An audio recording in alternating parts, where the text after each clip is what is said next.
മലയാളത്തിലും തെന്നിന്ത്യൻ സിനിമയിലും മാത്രം ഒതുങ്ങാതെ ബോളിവുഡിലും പ്രതിഭയുടെ കയ്യൊപ്പ് ചാർത്തിയ നമ്മുടെ ചന്തുവിനെ തോൽപ്പിക്കാൻ ജീവകാരുണ്യ പ്രവർത്തനങ്ങളിലെ സജീവ സാന്നിധ്യമായി നിരവധി ചാരിറ്റി പ്രവർത്തനങ്ങളുടെ മുൻനിരയിലും മമ്മൂട്ടിയുടെ കരുണയും കരുതലുമുണ്ട്. അഭിനയ മികവിന്റെ ദേശീയ പുരസ്കാരം, പത്മശ്രീ, ഡീലിറ്റ് ബഹുമതികൾ, മമ്മൂട്ടി എന്ന ഭാവചക്രവർത്തിയെ തേടിയെത്തുന്ന അംഗീകാരങ്ങളും പുരസ്കാരങ്ങളും പദവികളും മലയാളത്തിന്റെ അഭിമാനമാകുന്നു. എന്നും സാധാരണക്കാരന്റെ ജീവിതത്തിനൊപ്പം നിൽക്കുന്ന മമ്മൂക്ക ഇപ്പോൾ ഇമ്മാനുവൽ എന്ന സാധാരണ മനുഷ്യനായാണ് പ്രേക്ഷക മനസ്സുകൾ കീഴടക്കുന്നത്. മൈലാഞ്ചി സീസൺ 3യുടെ ലോഞ്ചിങ്ങിനായി തിരക്കുകൾക്കിടയിലും ഇവിടെ എത്തിയ മെഗാസ്റ്റാർ മമ്മൂട്ടിക്ക് നമ്മുടെ സ്വന്തം മമ്മൂക്കയ്ക്ക് സ്നേഹാദരങ്ങളുള്ള സ്വാഗതം. ഈശൽ തേന്മണം നിറയുന്ന ഈ വേദിയിലേക്ക്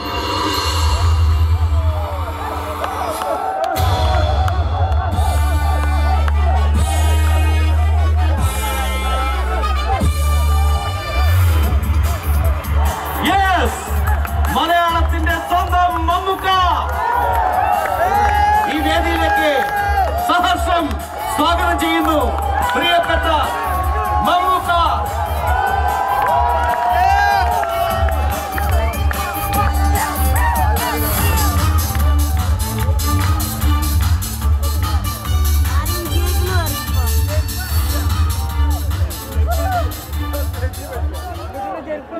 നമസ്കാരം.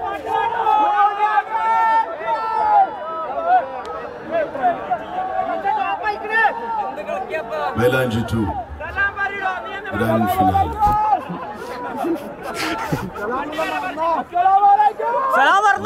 പാട്ടുകളുടെ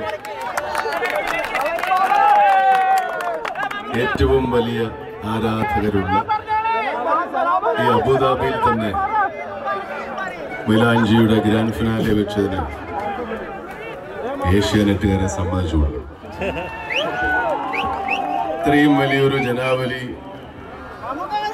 ഇത്രയും വലിയ മാപ്പിളപ്പാട്ട് ആരാധകരുടെ മുമ്പിൽ തന്നെയാണ് ഇതുപോലെ മലയാള സംഗീത ശാഖയുടെ പുതിയ ഗായകരെ അവതരിപ്പിക്കുന്ന ഈ പരിപാടിയുടെ ഗ്രാൻഡ് ഫിനാലെ അവതരിപ്പിക്കുന്നു. തീർച്ചയായിട്ടും ഇതിലെ കഴിഞ്ഞ കുറേ നാളുകളായി ഏഷ്യാനെറ്റിലൂടെ നിങ്ങൾ ആസ്വദിച്ച് ശ്രവിച്ച് നിങ്ങൾ തന്നെ മാർക്കിട്ട് കൊടുത്ത ഒരുപാട് ഗായകരുണ്ട്. അതിൽ